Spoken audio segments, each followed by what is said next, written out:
Recovery Rockstars Uncut. What up, and welcome to Recovery Rockstars Uncut. I'm your host, Kevin Z, and I have a confession to make. I can't cook, like at all. So it's a good thing that I host a recovery podcast versus a cooking podcast, because my guest this week is the legendary celebrity chef, Andrew Zimmern. Andrew's bio runs deep. He's a culinary expert, a chef, restaurateur, TV personality, radio personality, director, producer, entrepreneur, food critic, journalist, teacher, author, and a badass recovery rock star.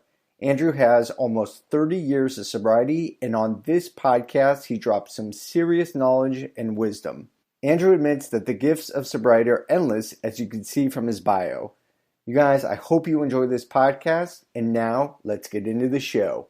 Welcome to Recovery Rockstars Uncut, uniting the recovery community with raw and real stories. Your host, Kevin Z, puts the light on people and brands that are rocking the recovery lifestyle. So you want to be a rock superstar? RecoveryRockstars.com. Now, here's Kevin.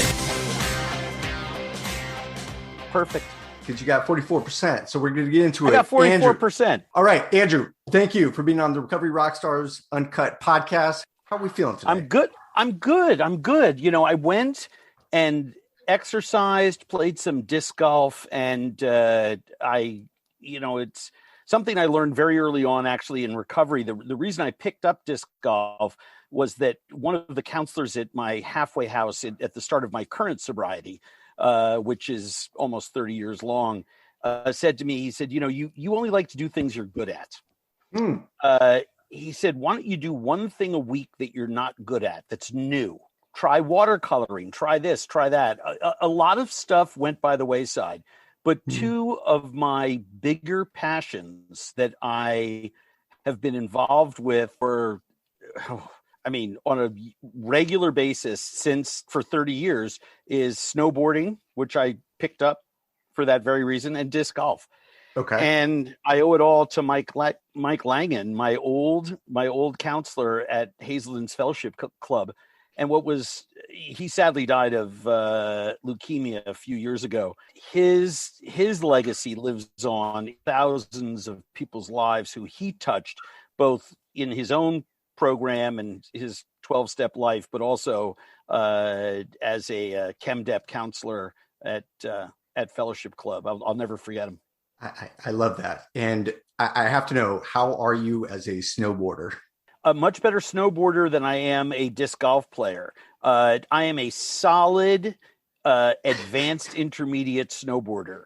And I can pick my way down anything.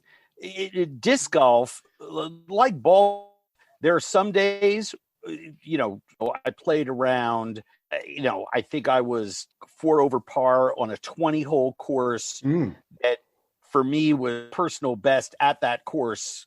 I just, everything was long and straight and flying flat and looked great. And today I could not have bought an approach shot if you paid me. So I told you before we started, in my old neighborhood, we bought the pop-up holes, right? And we set them all across the neighborhood. And right in the middle of our old neighborhood was this park, a kids park. And we had to throw it over the park into the hole. And there was only two kids that were sitting playing on the slides. Everybody's, don't hit the kids. I'm like, I'm not going to hit the kid. I'm not good enough. I'm not going to hit the kid. Of course, one guy goes, throws it over. 2 guys go, throw it over. I'm the last one up. Wung it. It just hit the kid right in the shin. And I felt so bad. And this kid took it like a champ. I mean, he was holding back tears, but of course the mom came over, and then my wife was walking by. She came over, and, everybody's yelling at me, why would you hit the kid? I'm like, well, guess what? My disc days are done. Put a fork in them. It happens.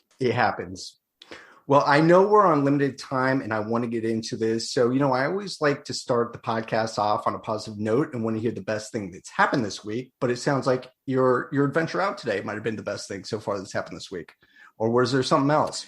I don't know. Not even close. I think the best thing that happened this week, I'm having some challenges and difficulties with my 16-year-old. And anyone who's a parent of a 16-year-old, I think, understands that you have good days, you have bad days, good weeks and bad weeks, good months and bad months.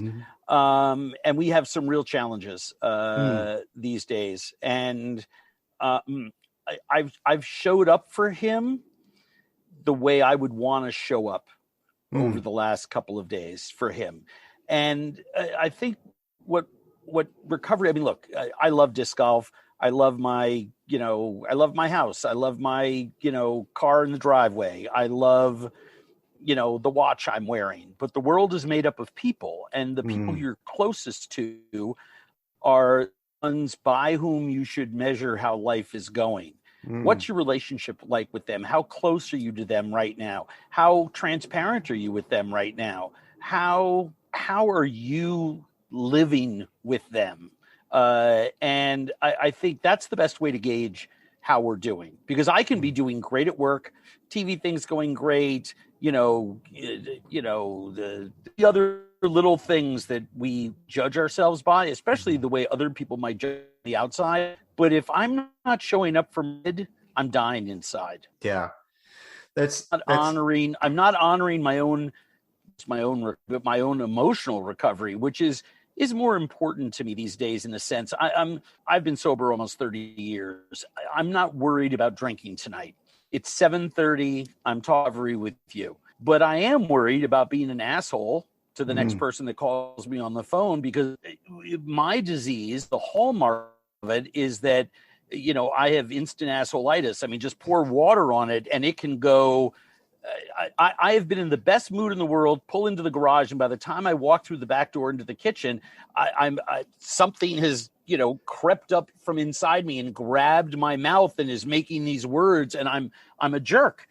So it really is how I'm, what my emotional sobriety is like, and how I'm treating the people around me. That is how I measure my daily stuff. And this week, so far, it's early. We're only 2 days into the week, but so far, so good.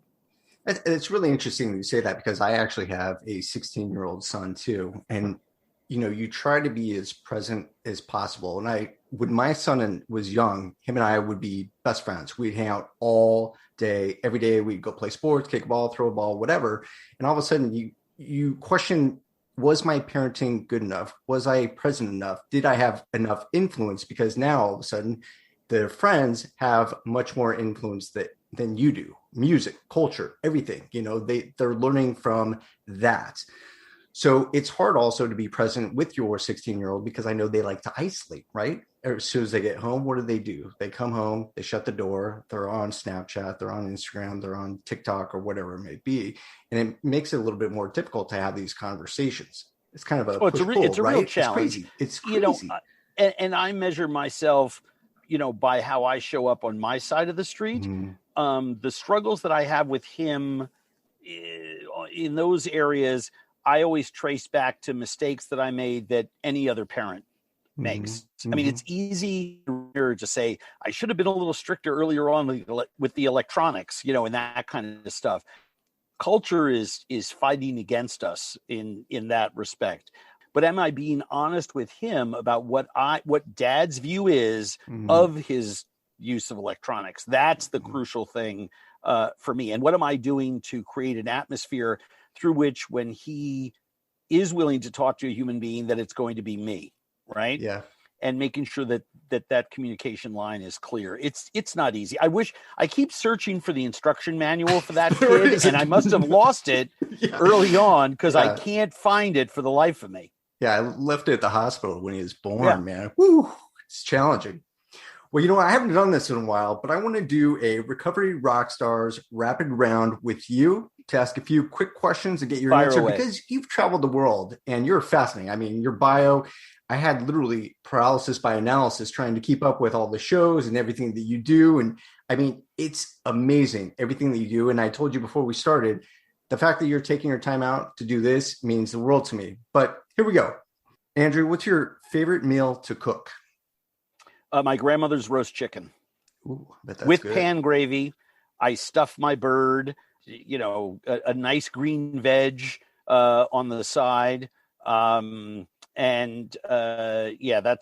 easily my favorite thing to cook. Not even close. So this might go hand in hand. What is your favorite comfort food? The easy answer is that, because it is such a classic comfort food dish. However, I'm actually going to go with a leftover version. I roasted a chicken on Sunday night, stuffing, gravy, the whole 9 yards. Today for lunch, I made those super healthy like salad bowls and acai bowls and things that are just loaded with things that are good for you. This was not it. I put handfuls of stuffing. I took the poultry scissors and took all the little bits of chicken skin from all around it and bits of chicken and piled it on top of that, put a scoop of the cold gravy out, wrapped it in brown paper and threw it in the microwave for 2 or 3 minutes. And I sat on the couch and I swear to God, it was the best thing I ate in a fucking year. I mean, it was just, amazing. Oh my God. Yes. And if I had put it on buttered toast, it would have been even better, but everything's better on buttered toast. Too much brown and beige. But yeah, that may be my favorite comfort food, is the leftover meal from the stuffed chicken dinner. Now, how did you feel after? Did you take a nap? Or were you out playing disc golf? Fantastic. Love it. I don't eat till I'm tired. I don't eat till I'm hungry. I mean, I just eat, and then I go on to the next thing. It's like my Iron Man Tron thing. I'm a professional. You're a professional here. I'm a professional. I love that. All right. What is the most bizarre food you've ever eaten? Because you've eaten a lot of bizarre food. Too many to contemplate, but it's always the Dr. Seuss foods. We had no idea taxonomically existed wherever we went. In Samoa, way out in the Pacific, miles and miles, some of the deepest water in the world, very, very swift. Once every 10 years, weather conditions are just right. Dead calm, nothing moving. It's extremely rare because of the depth of the water. And at that point, the coral releases these tiny little worms, and it takes them 2 days to rise to the top of the ocean because they're 2 miles down, 3 miles down. And the natives, when this blue algae-like stuff, they're really worms, are floating on the top, they scoop it up and they eat it, and it tastes like of ass and iodine. And I think it is the most smeared on bread is one of them, or with a grilled piece of breadfruit. It is just delicious. And it is, they only see it once every 10 years. I will never see it again in my lifetime or taste it again in my lifetime. Now, when the coral hits the sun on the surface, it dies and goes back down and fertilizes the coral beds. Okay. And so there is a cycle to life piece to this that I just find absolutely fascinating. And I love that stuff. Yeah. It's almost intolerable to anyone else except the locals there. And I'm talking about the first peoples, the indigenous tribal peoples there who when there's dead calm will actually take their canoes out miles and miles and hunt around for it because they know it's happening. Wow. All right. Favorite place you've ever visited? That's like what girlfriend, in college was the best, or that's an impossible to answer. Right now, having not traveled for a while, and all the streamers, Discovery Plus has everything of mine up there, and certain other streamers still have contracts for certain seasons and all the different on-demand things. All of my episodes of all of my TV shows are available to see, and I get texts from friends of mine saying, "Oh my gosh, I just saw the Venice show," and I'm just like, "Oh my God, was that a great eating?" And they're like, "Oh, I just saw the Shanghai show." I'm like, and they're like, "Oh, the Paris," and you just, Santiago, Chile, Buenos Aires. I mean, my God, the opportunity, the incredible places I visited and cultures. But invariably, for me, it always comes down to the indigenous peoples, the first peoples of the world. Mm-hmm. I've been able to, I think we've done about 34 or 35 different shows with indigenous and first peoples. I think of those 34, about 14 of them were protected tribes that are not allowed contact. They don't want contact with the outside world, and the governments, they have policies that protect them. However, we were able to go in there and do documentary work with them. And ultimately, after a couple of days, invited by the tribe to participate in stuff with them. Our show with the Juntoisie in the Aha Hills of Botswana probably being my favorite. If I could go to one place, because you're and spend a few days. If you told me this is my last week on Earth, I would grab my loved ones and head to Botswana to the Aha Hills and spend a few days with my friends Twazi. It is remarkable group of people in a remarkable country. And the food was absolutely fantastic. You have to like hunting your own meat, but I like to hunt my own meat. So There you go. When was the last time you were there? We shot there 12 years ago, and I went back about 5 years after that on a camping trip, basically. And they're a nomadic people, pastoral. They move with their animals right now. And so I didn't get to see any of my friends there, but to be back in that part of the world was absolutely fantastic. Nice. Last one. Who's your biggest inspiration? Wow. Years ago, I would have had a really nifty answer for that. Right now, it's definitely my kid. My son, as a single dad, he inspires me every day to be the best person I'm capable of.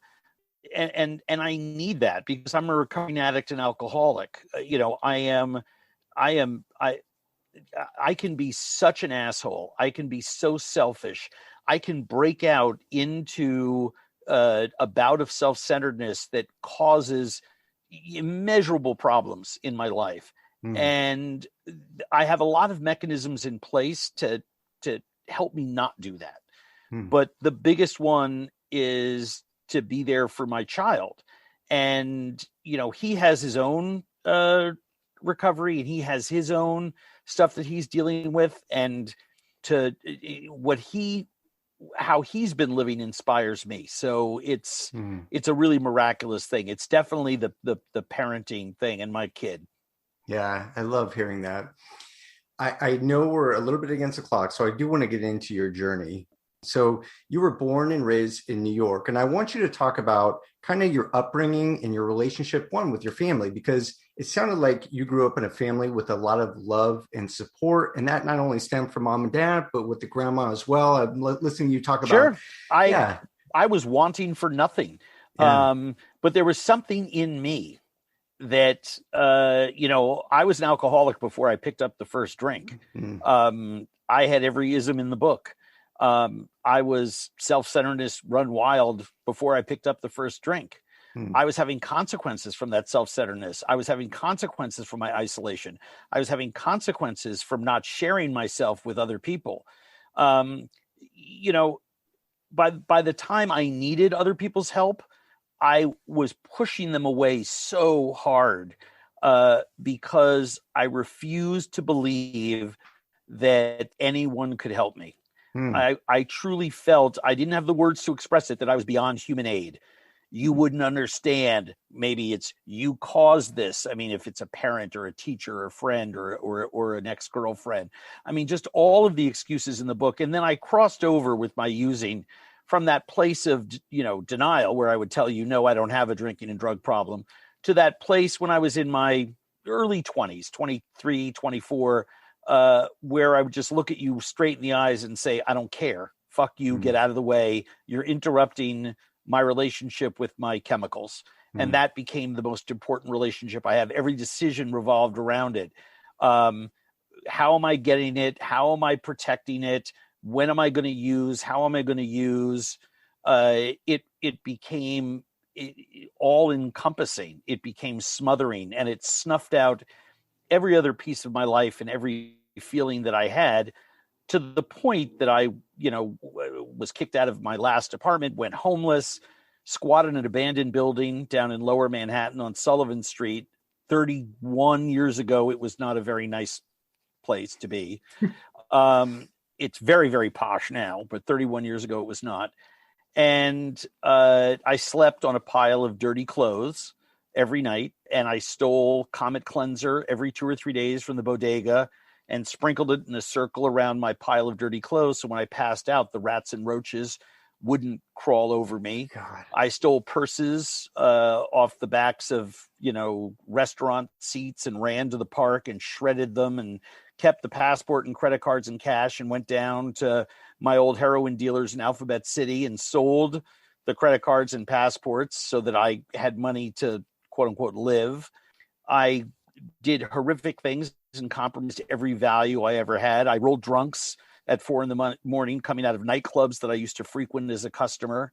It was a horrific thing. And I thought it was okay to live that way until finally it dawned on me it wasn't okay to live that way. And I decided to take my own life. And I checked into a Flophouse hotel in early January of 1992 and tried to drink myself to death. I knew I was sick enough that I could do it. I have been living in this building. I was drinking around the clock for years, and after a lot of hard drug use, I just knew I didn't need much to get pushed over the edge.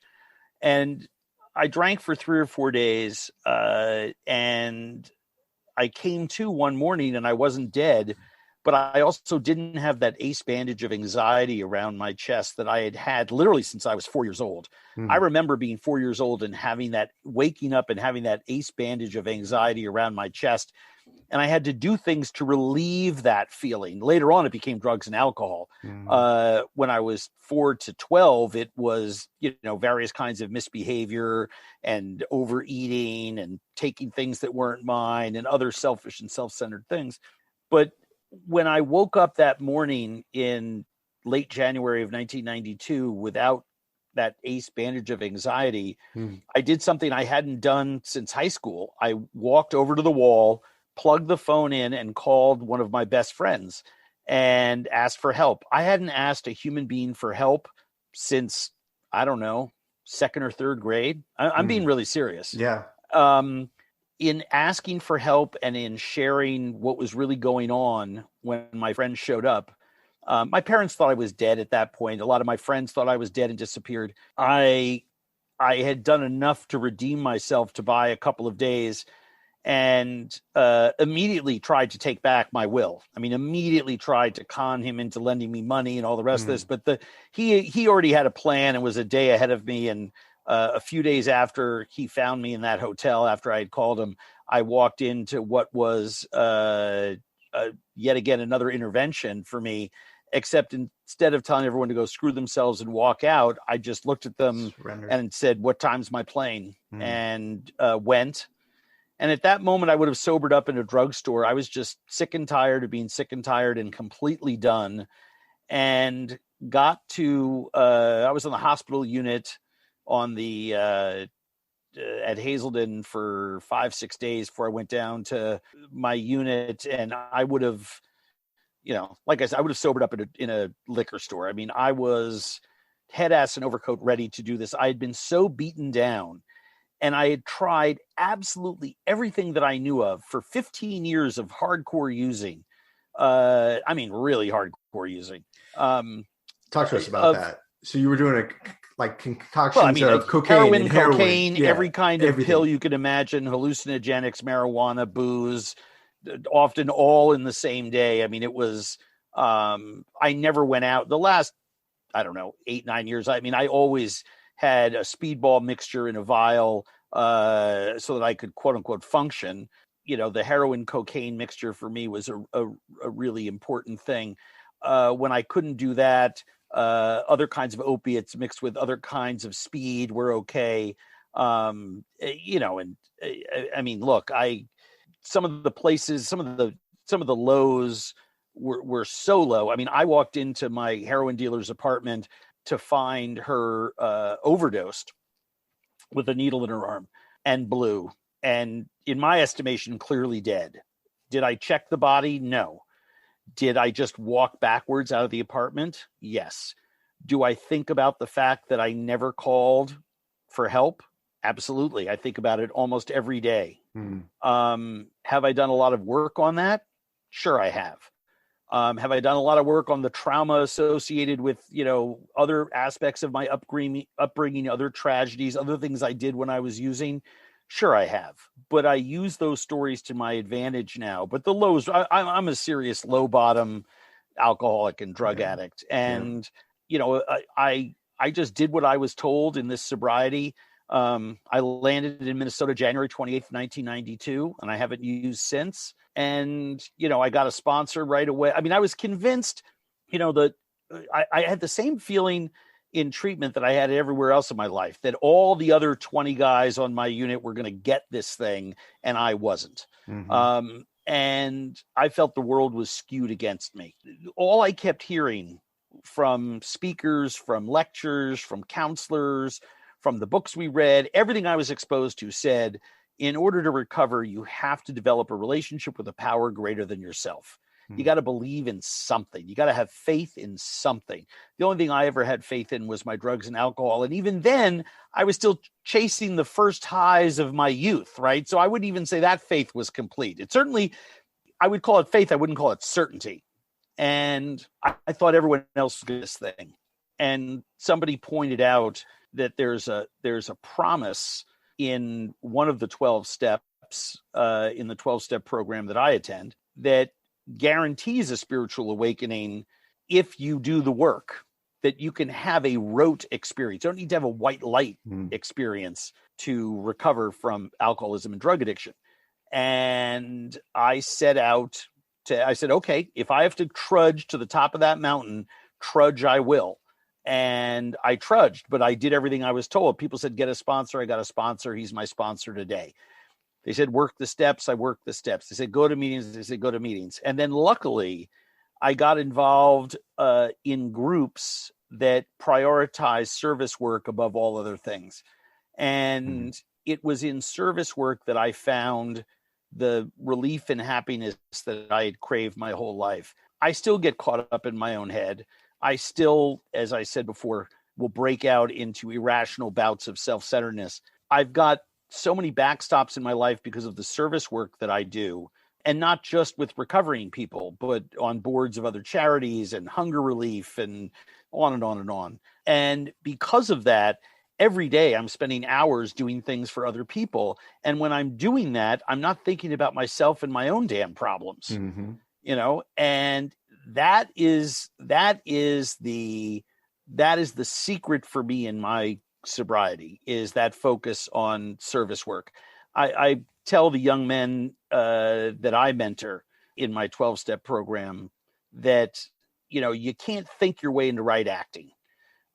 You can't manufacture this shit, but you can act your way into right thinking. You can change the way you think, and you can change your attitude simply by taking certain actions. And I believe there is an action related to every fear, to every character defect we have. I believe, my experience has been, I only have my own, that recovery can be full and complete for anybody who wants it. It is available. The horrific part of this disease is that it has a mental component that tells people they don't have a disease. And we lose too many people every single day. I just lost another friend a couple of days ago. It is, you're no stranger to loss. That's why you do this. It is horrific. You wish you could open up, your cranium and put that little chip into their heads to tell them there is a way out of it. It is not a hopeless condition of mind and body. That we know that so many doctors for so long, even the great doctors associated with our program, actually wrote in the book, that these men, these alcoholics that he was working with, seemingly have a hopeless condition of mind and body. And they did. However, the solution was a spiritual solution to reverse that problem. It is the only thing that's worked for me. I applaud anyone who gets sober any way you want. I mean, you want to do it, on a crabbing ship, great. You want to do it at some fancy place in Malibu that does meditation, great. You want to do it with 12-step programs, I don't care. Whatever gets you there. I only know what worked for me. And what worked for me is a 12-step program, doing the work, devoting my life to service, and just continuing to trudge the road to happy destiny. I'm lucky. I still go to lots of meetings every week. And I see lots of guys who say, yeah, I would have had 40 years today, but after 20 years, I thought I had it all figured out. And now I've got 2 years back, and the last 20 years have been a year in, a year out, 2 years in, 3 years out, 5 months in, 1 month out. I mean, in and out, in and out, in and out. It is a cunning, baffling, and powerful disease of body, mind, and spirit. But I am proof that if I can get sober, anybody can get sober. Yeah, it's a pretty amazing story. I actually do want to go back to your active addiction, because you were surrounded by love. When you were in your active addiction, did you try to get sober at all before you tried to kill yourself by drinking? Sure. Thousands of times. I mean, I would go to bed every night, or in the middle of the night, sort of come to and just like, I am never doing this again. And then every morning I would wake up, and that ace bandage of anxiety and tension would be around my chest, and I would reach for the joint or the line or the pill or the whatever it was, the bottle. Mm-hmm. And because I could not face life on life's terms, couldn't do it. So Andrew, I get a lot of emails and direct messages from the parents of somebody who is struggling. Me too. What is your biggest piece of advice for somebody who has a son, a daughter, a husband, a wife who is in active addiction? Get yourself some help immediately for yourself. You cannot fight this thing on your own. Having a loved one in the throes of real addiction, real alcoholism, is like having a cannibal in the living room. You can't negotiate. You can't speak its language. Mm-hmm. Nothing you can say is going to help. Nothing. There was nothing. My parents, teachers, friends, fiance, no one could have done anything. What ultimately led to my getting well was, over the course of the last few years, so many people saying, fuck you, get out of my life. Can't do it. Put myself out there too many times. When my father said, I love you, but I can't be around you anymore. Call me when you're clean. When my mother finally said, I can't do it anymore, it's too heartbreaking, it ate at me. It didn't happen immediately, but it ate at me. And I believe that all of those things put me in a position to finally get well. It wasn't until I had lost everything, including wanting to end my life, and then it didn't work, and I realized I have the power. I have the power to say no. I never thought that I had that.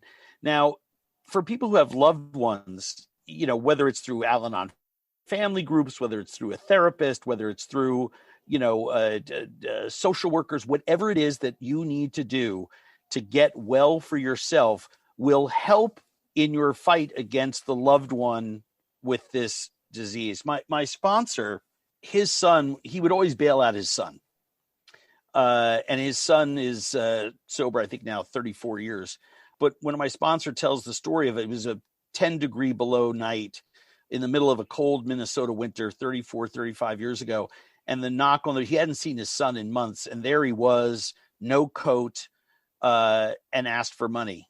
And my sponsor was, 10, 15 years clean at the time. He said no and he describes collapsing against the inside of the door and just crying. He doesn't remember how long he cried. He woke up there, his shirt drenched in tears.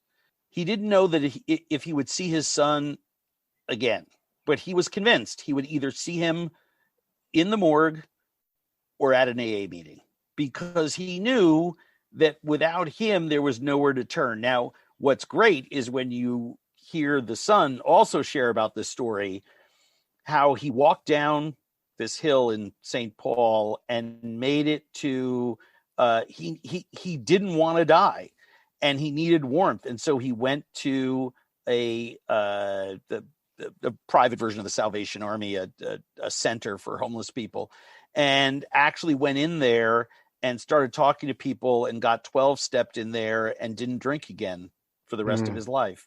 And because he was so scared walking down that 3-mile walk from his dad's front porch. Now imagine having the spiritual strength and emotional strength, not physical, spiritual and emotional, to close that door and tell someone you love more than anything in the whole world, I can't help you.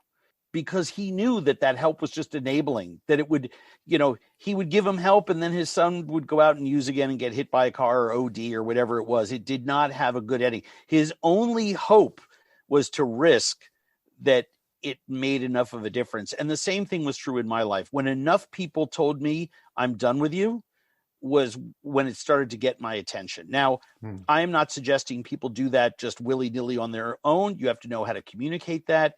You have to get advice from professionals. Thank God there are so many places and wonderful resources out there for people, incredible websites associated with these groups. But anyone who's struggling with a family member needs to seek professional help for themselves so that they become armed with the facts and understand how to talk to that loved one. I have like chills from listening to that story, because as we're talking about our 16-year-old boys, I can't imagine being in that position where I do have to shut the door on my son, because you hit that breaking point. And, when I hear that, it's just my biggest fear, addiction taking over, a loved one's life, because I can't imagine being put in that position. I couldn't imagine being put in that position. Yeah. I've been in that position in other modalities with my child and other issues. And I pray that addiction does not become a part of his story, but it's yet to be written. We'll see. So if you could sum up active addiction in one word, what would that word be? Relentless. And if you could sum up a life free from addiction in one word, what would it be? Hopeful. Endless possibilities are open and available to you. You have the freedom of choice. My alcoholism and drug addiction, once I sobered up, I gave up my freedom of choice when it comes to chemicals. I have to treat it like I'm deathly allergic. To even get near it is to die. However, that's one door closed. Staying sober, everything else is possible. Everything and anything is possible as long as I don't use, because I'm a real alcoholic and drug addict. I've proved that in my own story. Endless opportunities. So I want to focus on the positive now, because listening to you trying to kill yourself, drinking, to looking at all of your accolades and shows and awards and everything that you've done, your service work, your nonprofit work, it's just unbelievable. Take me through that journey, just the first 5 years. You're getting sober, you're getting back on track. Was there fear of the unknown, or was there a sense of, fuck yeah, I'm sober, I'm ready to conquer and take on the world? I had the I've got this thing for 2 minutes every single day. And the other 23 hours, the other 23 hours and 58 minutes consumed by fear. Yeah. And every year a couple minutes falls away. And I will say these days, I certainly live with a lot of fears in my head. I think anyone who's been sober who tells you differently is lying to you. However, I have tools and mechanisms that when I have a thought, a negative thought, when I'm angry, resentful, jealous, afraid, I have things in my life now. It's called spiritual practice for a reason. You have to practice it like putting every single day, so that when I've got to make the putt for the dough in the tournament, I knock the ball into the hole. And whenever I'm angry, resentful, jealous, or afraid, I have a routine that I go through. I have a routine I go through every morning to start my day. I have a routine I go through every night to end my day. Will you share that?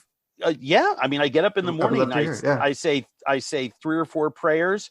I ask for, the strength to be there for other people. If I have an active resentment list, I ask for the things that I would want for myself to be given to those people. And I go about and start my day, and I start my day right sized. During the day, I check my spiritual temperature all the time. Anytime I pick up on whether I'm angry, resentful, jealous, or afraid, I do a series of action steps. I say a quick prayer in my head, usually the Serenity Prayer. And by the way, this is all taught to me by the wisdom of the 12-step group that I go to. I mean, this is documented. I'm none of this is my own stuff. This is all from other people in the book and just how we do it. I'm just a run-of-the-mill alcoholic, so I use run-of-the-mill solutions. And I say a prayer. I make an amend if I need to. Sometimes I don't need to. I just am having crazy thoughts. I tell another person about it, which is probably over the course of my lifetime, the single most important thing I do for myself personally, because my default mechanism is silence. So when I bring someone else in and I tell you, I just lied to somebody 5 minutes ago and I feel awful about it. And I couldn't tell them the truth. It just came out of my mouth. It was a lie. The dog didn't eat my homework. I just forgot about it, but I'm a grown ass man now. And it just came out. I got to call that person and make an amend. I got to tell another human being about it. I have to say a prayer, and then I have to do something. I have to do some service work on it. And that can be something as simple as emptying garbage at my office. It doesn't have to be big and complex. Sometimes I always think life is about the giant grand gesture. It's not. Life is about doing the little things. Life is about the little things. And so that's what I do. I go to a lot of meetings. Thank God for COVID. One of the many silver linings is I'm in a meeting every single day. It's so easy. I pop on Zoom. I can, if it's late at night here, I can catch a meeting in LA. If it's early in the morning here, I can catch a meeting in London. It's the greatest thing in the whole world. And that's a great point, because somebody who is struggling, I mean, they can do it from right here, right at their computer. They can hop on 24 hours a day. 24 hours a day. It's amazing. And I'm hoping, I talk a lot about this in my groups. I hope that as we move forward, groups find a way to incorporate technology in, because the access to meetings all around the world is so vitally important. You talked about my traveling. When I was spending 250 days a year on the road, it was, I've been to meetings in jungles, just bumping into a bunch of sober people because I noticed little buttons and sayings on their backpacks. And it turned out there was, 4 of us all at this jungle hotel in the Amazon. And I said, hey, let's have a meeting tonight.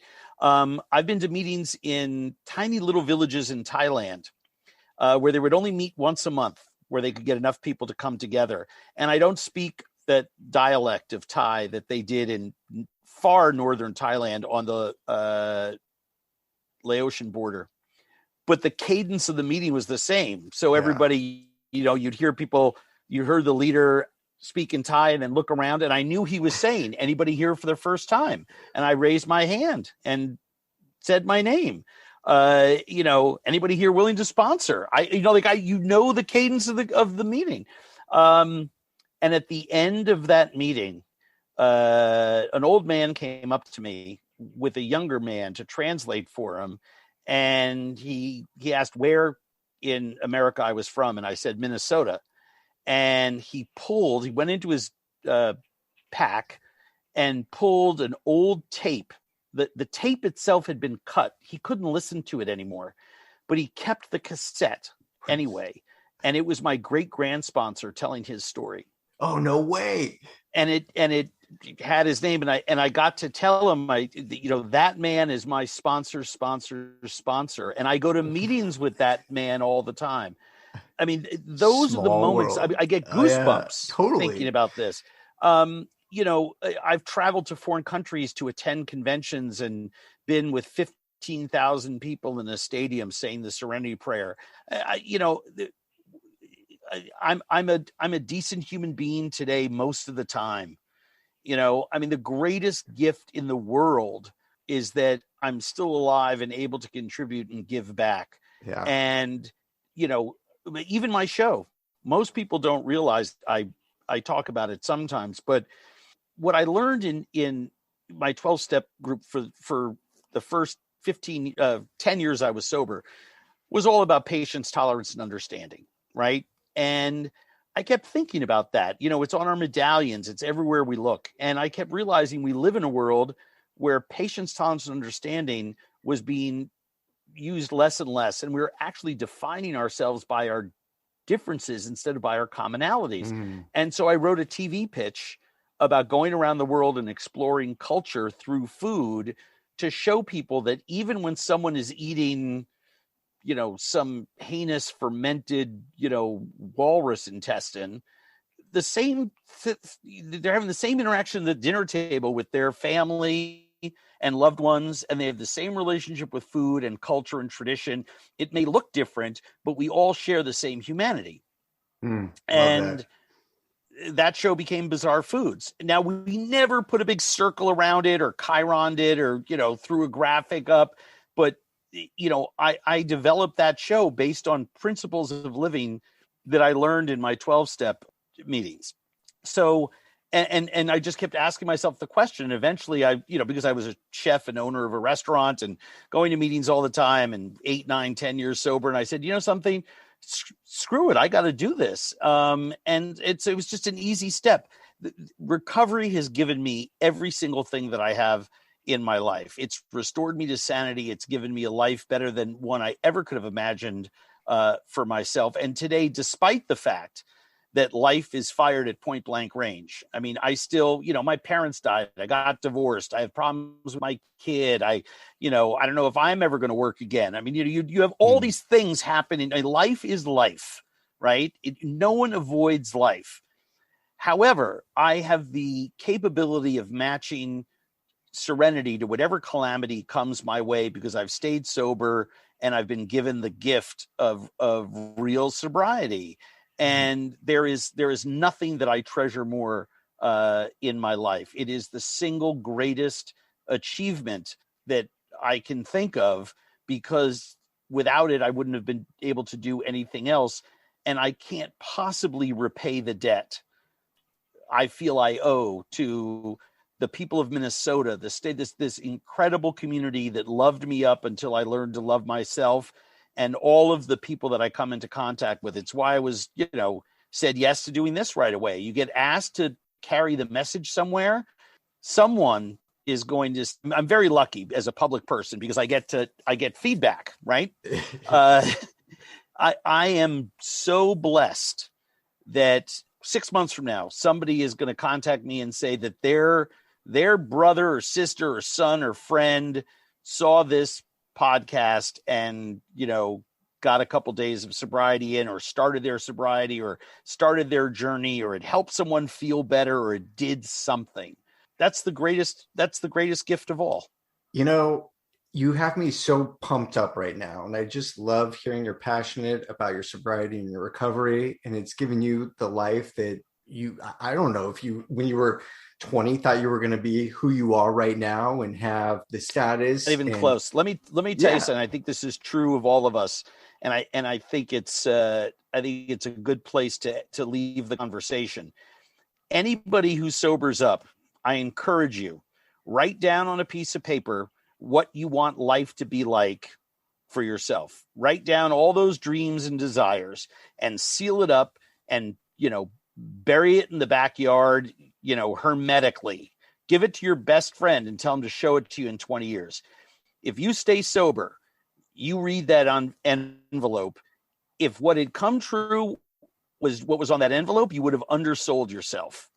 I don't know a single person who hasn't outkicked their own coverage if they stay sober and put some effort into it. The gifts and the promises that come true for us are absolutely endless. It is a boundless sense of joy. I was so wound up I had such fear of financial insecurity. And I didn't get a lot of money. I'm not a rich man. I've given away as much as I've ever earned. However, I no longer fear any of that. Money doesn't have a power over me the way that it used to. Those are miraculous things. I actually show up to places when I say I'm going to show up. I'm valued by other people. Other people used to run away from me when I showed up places. never doubt that the power of what a human life can accomplish when we actually put our shoulder to the grindstone. Nothing comes easy, but you don't want the things that come easy. You want the things that take work. Absolutely. And on that note, before we say goodbye, is there anything you'd like to plug or any other words of wisdom that you'd like to share? You've already shared so much. People can follow. All my stuff is at andrewzimmern.com. All my social, the TV, everything is. Go to andrewzimmern.com and sign up for the newsletter.